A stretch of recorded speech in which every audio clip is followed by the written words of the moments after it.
बिस्मिल्लाहिर्रहमानिर्रहीम। अस्सलाम वालेकुम फ्रेंड्स, वेलकम कहती हूँ आपको अपने चैनल खजीना वज़ाइफ पे। फ्रेंड्स, अक्सर वालिदैन ये शिकायत करते हैं कि उनके बच्चे का हाफ़ज़ा बहुत ही कमज़ोर है, उनको कोई सबक भी याद नहीं होता। वो जितनी भी कोशिश कर लें पढ़ने की, या तो सबक भूल जाते हैं या याद ही नहीं होता, या फिर बहुत देर लगाते हैं याद करने में, या कोई भी बात जो उनसे की जाए वो बहुत जल्दी भूल जाते हैं। लेकिन बाज़ औक़ात ये भी होता है कि किसी बच्चे का या बड़े का दिल ही तालीम से उचाट हो जाता है। कितना ही मारो पीटो क्यों ना, डराओ धमकाओ, पढ़ने पर वो आमादा नहीं होते और पढ़ाई से भागने लगते हैं। उनका बिल्कुल दिल नहीं करता कि वो पढ़ें। तो वालिदैन बेचारे परेशान हो जाते हैं कि आखिर उनके ही बच्चे क्यों दूसरे बच्चों से पीछे जा रहे हैं। तो फ्रेंड्स, इस वीडियो में आपको हाफ़ज़ा तेज़ करने के कुछ टोटके और साथ कुरानी वजीफ़ा भी आपसे शेयर करूँगी। हाफ़ज़े की तेज़ी में ज़्यादा किरदार वज़ाइफ़ की बजाय गुनाहों से इज्तनाब से होता है।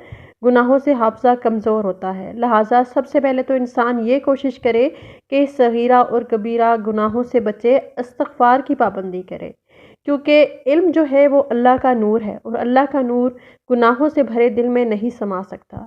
जहाँ जिस दिल में गंदगी ही गंदगी हो, नापाकी हो, वहाँ अल्लाह का नूर कैसे समा सकता है। दूसरी चीज़ जिसका एहतमाम करने की ज़रूरत है वो यकसुई है।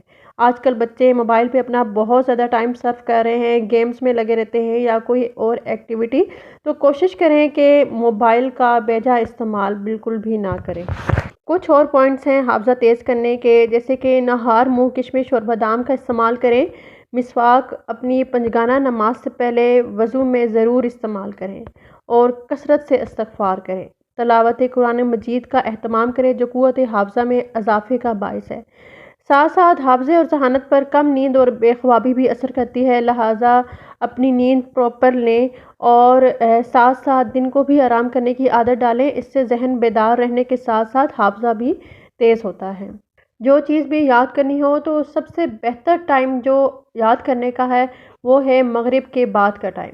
तो मगरिब के बाद आप अपना सबक याद करें और रात सोने से पहले उसे दोहरा लें और सुबह उठने के बाद नमाज के बाद रात को अपना याद किया हुआ सबक दोबारा दोहरा लें। फ्रेंड्स, कोई भी बात जो बहुत जल्दी दिमाग से निकल जाती हो या सबक जल्दी याद ना होता हो तो उसके लिए एक बहुत ही आजमूदा टोटका आपसे शेयर करूंगी जो मेरे बड़ों ने मुझसे शेयर किया है कि नई चीज़ सीखने से पहले 90 सेकंड तक दाएं हाथ की मुट्ठी खींच कर यानी मजबूती से बंद करके रखी जाए, तो वो बात हाफ़ज़े में बआसानी महफूज रहती है और कभी भी भूलती नहीं है। इसी तरह कोई चीज़ याद करने के लिए जो आप भूल गए हों तो बाएं हाथ की मुट्ठी 90 सेकंड तक मजबूती से बंद रखी जाए तो वो चीज़ आपको याद आ जाएगी। तो मुट्ठियाँ भींचने से दिमाग के वो हिस्से भी मुतहरक हो जाते हैं जो हाफ़ज़े के अमल से वाबस्ता हैं। तो फ्रेंड्स, अब बढ़ते हैं अपने वजीफ़े की तरफ। तो करना आपने ये है कि अव्वल आखिर 3-3 बार दरूद इब्राहिमी पढ़ लें और दरमियान में या हफीज़ु या अलीमु, अल्लाह पाक के दो बहुत ही करामत वाले नाम या हफीज़ु या अलीमु रोज़ाना 100 बार और सूरह अलम नशरा जो कि हाफ़ज़ा तेज़ करने के लिए बहुत ही पुरतासीर है, 7 बार ये सूरा आपने पढ़नी है। और हाथों पे दम करके सर पे आपने हाथ फेरने हैं और साथ ही सीने पे भी दम कर लें और साथ एक घूंट पानी और तेल पर भी आपने दम करना है। सुबह नहार मुँह वो पानी आपने जो एक घूंट दम किया होगा वो पी लेना है और रात को सोते हुए वो दम किए हुए तेल की 3 बूंदें रोज़ाना रात को अपने सर पे लगानी हैं, ठीक है। तो इस वजीफ़े के नताइज इंतहाई हैरान कुन हैं।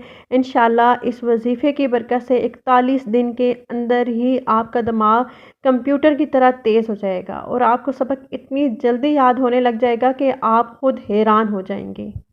तो फ्रेंड्स, आज के लिए बस इतना ही। उम्मीद करती हूँ कि आपको मेरी आज की ये वीडियो ज़रूर पसंद आएगी। वीडियो पसंद आए तो इसको सदका जारिया समझ के लाइक, शेयर एंड सब्सक्राइब ज़रूर करें। मिलती हूँ आपसे नेक्स्ट वीडियो में अगले वजीफ़े के साथ। तब तक के लिए अल्लाह हाफ़िज़।